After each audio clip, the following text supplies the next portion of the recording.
Hey guys, Nitro here.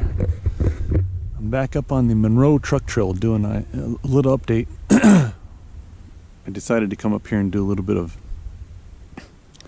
geography comparison because I just wasn't satisfied with the first area I saw that could be where victims Jacqueline Leah Lamp was found and Jackie Gilliam.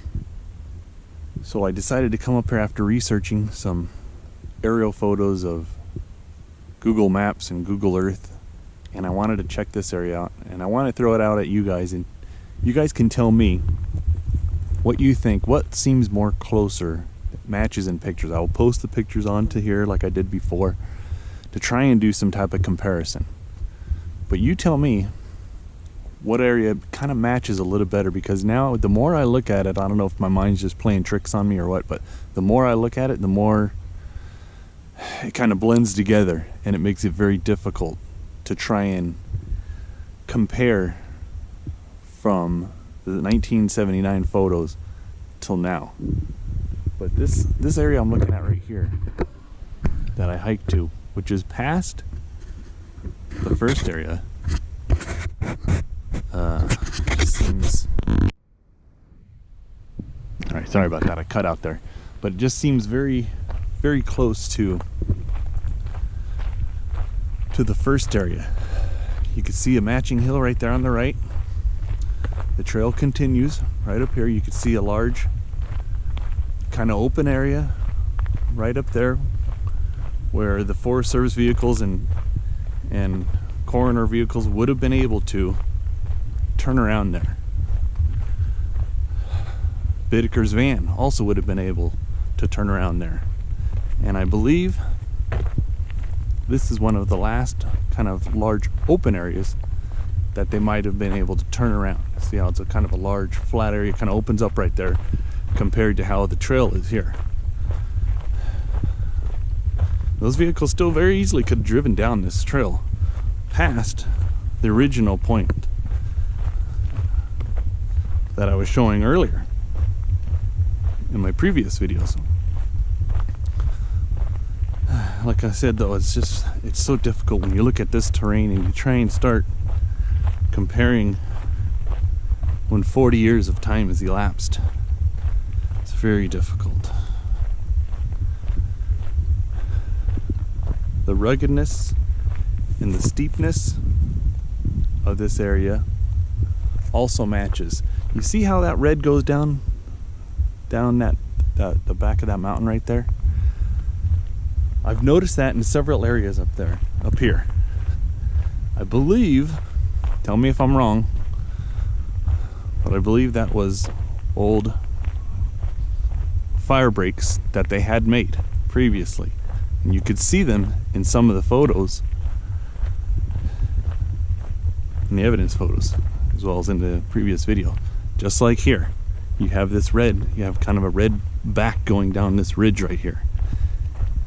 Now, if I'm right, that matches with the old photos, because back then you could see it was very clearly cut away, marked out, and graded. In the 70s, that had several major fires up here, so they had put several breaks in and stuff, and I think the land never really regrew itself in this original way that it was.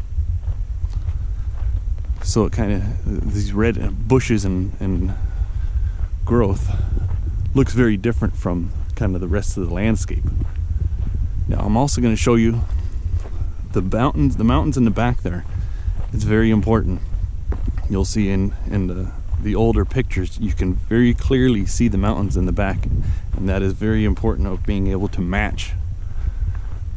Does it look right in the back from a certain area, or does it not match? That's key. I just don't know. It's like I said, it's so difficult to tell up here. Alright, we'll be back in a second. Okay guys, this is the area that I was talking about, the second area that could match. So take a good look, comment below, tell me what you think. Okay, this is coming in off the trail here. Okay? Now in the evidence photos on the left, it looks like the mountain kind of has a hump. You gotta remember there's a lot less brush during that time, but you could faintly still see coming down right there. Looks like a fire break. That kind of matches. Now look at the background here. Like I said, it's very difficult to tell, but tell me, does that match the photos that I'm going to put up? This is A. I'm going to put up another photo, and you tell me if that other one matches better to this. But does this match? This is a large turnout area right here, which would have matched where the fire vehicles would have been. You would have had a sheriff Bronco right over here, and then you have this mountain going back over again, and the trail continuing down, the road continuing down that they would have driven on here. Could have been fire break there. It doesn't look like as much evidence of an old fire break right there. I have a hard time seeing that. It doesn't really stand out like it does here. And I think in the evidence photos you can see it looks very graded and very much of a fire break type of thing going up. So I'm not sure if this spot really matches as well as the background here. But it's a shot. It's a, you know, it's a possibility. And then creepy enough, as soon right when I get up to this spot, you see this here. Where is that? I don't know what this is or who put it there. Definitely gives a eerie vibe when you're up here, especially by yourself. That's Glendora Mountain Road continuing down there. Continues all the way down, and that's East Fork Road. If any of you guys are familiar with all this area, that's East Fork Road. Way down there where it connects to. That road that splits off back along there, along that ridge. That's Glendora Ridge Road. Just to kind of give you guys some ideas, place markers of where we're at. You can see more difference right there on that mountain right there where a fire break was. You can very distinctly tell a difference if you kind of know what you're looking for. Okay? Alright, we'll be back in a minute. Okay guys, hiking back from that first area I was showing you, and I just wanted to add another point. When Whitaker was up here with victim Andrea Hall, he was up here by himself. Roy Norris was in the van, and they were communicating via the handheld radios. Now, if any of you know handheld radios in the 70s, reception was not that great. So this first spot that I was showing you, I just don't know if he, at least I don't know if he could have been over there with Andrea Hall by himself and talking to Norris on a radio, because Norris was going to let him know if he saw any cars coming up from the road over there. Now, if he'd been back over here, like I was showing you, with Andrea Hall, and he tried to communicate with Norris on a radio, you have these several mountains right here. This trail winds around it. I have a hard time believing he would have got any type of radio reception using a 1970s style walkie-talkie to get reception around these mountains. I could be wrong, but I know I had a handheld set of walkie-talkies in the early 80s that I would play with my friends, and I would have a hard time getting a reception from them just a couple blocks away, block or two away, on flat ground, not even in the mountains. So he would have been having to make transmissions, radio transmissions, that would have been able to be received and going over these little mountains from where he would have been to where Norris would have been parked over by the street on the little dirt turnoff by the street. So that makes me believe that this first spot, spot A I was just showing you, I just don't know. At least I have high doubts that he would have had Andrea Hall over there. Now the other two victims, they could have been found over there for sure because they were both together.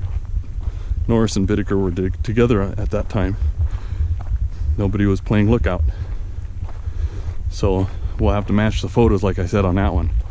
But as far as him being, Whitaker being with Andrea Hall alone at that spot that I just showed you, I kind of doubt it. I don't think the radios would have worked this far. And personally, I think he was too lazy to be all the way over there with her, away from Norris. I don't know. We're heading to the second spot now. We'll be there in a minute. Tell me what you think. Okay guys, here's another little spot I found that kind of stands out. Very unique, like I was telling you guys before. Okay, you look here, very evident. The old fire break coming down. Okay, this one we're going to compare. This is the fire break. Here's the road. So you see fire break on the left hand side. This is a similar little hump that goes up and over that I think matches in the previous photos. Okay, this is a little bit smaller of an area, but it's still open area where they could have had their sheriff vehicles and rescue vehicles and such parked along here. Road kind of dips down a little bit. Smaller mountain on the right here. Smaller mountain on the right. So we'll have to see if that matches. I thought in the pictures it was a larger mountain on the right hand side, so I don't know about this one. And in here, they would have been behind us taking an aerial photo from a low helicopter. And you would see this in the background. Does this look like it matches a little better? I don't know. I don't know. Just another possibility. All right, we'll be back in a minute. Okay, guys. Now we're here at the second spot. I would say this is the first one that we filmed that on a previous video that I was showing that I felt was probably the area. Now you can see again here, this was a fire break along here. This is a kind of large wide opening of the road, of the trail right here that you would have seen vehicles parked along here. Large hill on the right, which kind of matches I think from what the previous pictures had shown. And you could see the difference in the shrubbery and the brush. This is where the fire break was along here. You can see it in the photos. That second hump right there, I believe you can see in the photos how it's a bit of a hump right there before it comes down gradually right here where a fire break would have been. And then you have your background, which would have been seen in the pictures. See if that matches. Tell me what you think. The trail continues down here, and right there is the road. So this is a lot closer to the road.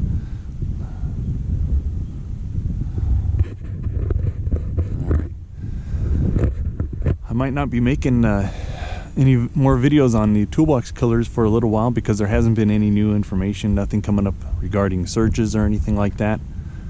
But I have found some information on other mysterious disappearances and cold case homicides and deaths in the area and things like that. I'm thinking of making some videos on some of those different cases and kind of highlighting those, and a lot of them are ones that have kind of fallen by the wayside and haven't been brought to anybody's attention for some time.